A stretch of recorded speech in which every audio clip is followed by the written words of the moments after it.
අද මේ වීඩියෝ එකෙන් මං අරගෙන එන්නේ ගරසරප චිත්‍රපටයේ එන කුඩාගම පල්ලිය පිළිබඳව.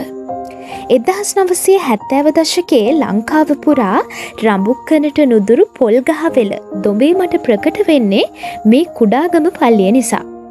අද නම් ලස්සන ගල් පර්වතයක් අද්දර කඳු මුදුනක තියෙන මේ පල්ලිය පාළු නිස්කලංක ප්‍රදේශයක්. ගොඩක් වෙලාවට මේ පල්ලියට පියමන් කරන සදහැවතුන් ගරසරප චිත්‍රපටය නැවත නැවත මතකාවර්ජනය කරමින් තමයි මේ භූමිය තුල සැරිසරන්නේ. ඉතින් 1910 වර්ෂයේ ආරම්භ කළා තියෙන මේ දේවස්ථානයේ ඉදිකිරීමට මූලික වෙච්ච කරුණ තමයි එවකට මෙම පළාතේ බ්‍රිතාන්‍ය රාජ්‍ය නිලධාරියෙකු වුණ රොබර්ට් ස්ටිරාට් පවසන පරිදි මෙම ප්‍රදේශයේ එකල ඉතාලි දේශයේ ඉඳලා පැමිණි මිෂනාරි පූජකයෙකු වාසය කළා තියෙනවා. ඔහු සතුව ක්‍රිස්තුන් වහන්සේගේ කටුවටුන්නෙහි කටුවක් නැත්තම් පූජනීය ධාතුවක් Taman සන්තකේ ඇති බව ප්‍රකාශ කරලා තියෙනවා.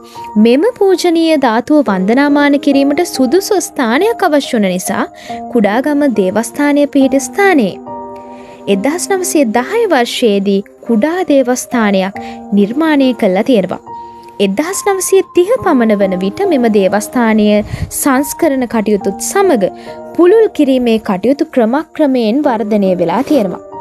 මේ අනුව ජයන්ත ජයසිරිගේ ගරසරප චිත්‍රපටයට පාදක වෙන්නේ මේ කුඩාගම පල්ලිය ආශ්‍රිත සුව කිරීම් සිද්ධි. යක්ෂාත්ම බන්ධන වලින් වෙලාගත් මිනිස්සු සුවපත් කරන්නට වගේම එහි පැමිණෙන ජනයාට දේව ආශිර්වාදය ලැබීම යන කරුණු කාරණා හේතු කරගෙන රඹුක්කන කුඩාගම පල්ලිය 1970 දශකයේ මුළු ලෝකයේ පුරාම ප්‍රසිද්ධ පල්ලියක් බවට කතාබහට ලක්වන පල්ලියක් බවට පත් වෙනවා. පල්ලියේ වාසය කරන කැමිලස් ජයමාන නම් පියතුමා සිදු කරන මේ දේව පූජාව එක් හේතුවක් වෙනවා මේ පල්ලිය ලොව පුරා ප්‍රසිද්ධියට පත්වීමට. දහස් සංඛ්‍යාත ජනකායක් රඹුක්කන කුඩාගම පල්ලියට එන්න පටන් ගන්නවා. සමහර අය පල්ලිය අසර කූඩාරමක් ගහගෙන නතර වෙලා තවත් සමහර අය නෑදෑ නිවසක නතර වෙලා කොහොම හරි දවසේ පැවැත්වෙන දේව මෙහෙට සහභාගී වී ඒ ආශිර්වාදය ලබා ගැනීම අරමුණු කරගෙන මේ දේවස්ථානයට එන්න පටන් අරගෙන තියෙනවා. යක්ෂ බන්ධනවලට ලක්ව සිහි විකල්ලු පැමිණි ඇතමෙකු කැමිලස් පියතුමාගේ දේව මෙහෙයෙන් දහස් සංඛ්‍යාත ජනතාව ඉදිරියේ සුවපත්භාවයට පත්වන බව ජනප්‍රවාදයේ සඳහන් වෙනවා. එකල කොළඹ කොටුව දුම්රිය ස්ථානයේ ඉඳලා දේව ආශිර්වාදය ලබා ගැනීමට රඹුක්කනට එන්න විශේෂ දුම්රිය සේවාවක් පවා ධාවනය කළා තියෙනවා.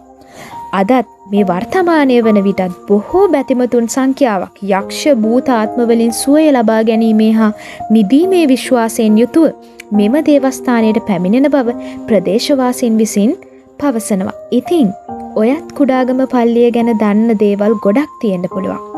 මේ වීඩියෝ එකෙන් ඔයා නොදත් ගොඩක් තතු ඔයා දැනගත්ත වෙන්න පුළුවන්. ඉතින් කුඩාගම පල්ලිය ගැන මේ දේවල් වලට අමතරව ඔයා දන්න දෙයක් තියෙනවා නම් පහලින් කමෙන්ට් කරගෙන යන්න. තවත් කෙනෙක්ට ඒක ගොඩක් ප්‍රයෝජනවත් වෙන්න පුළුවන්.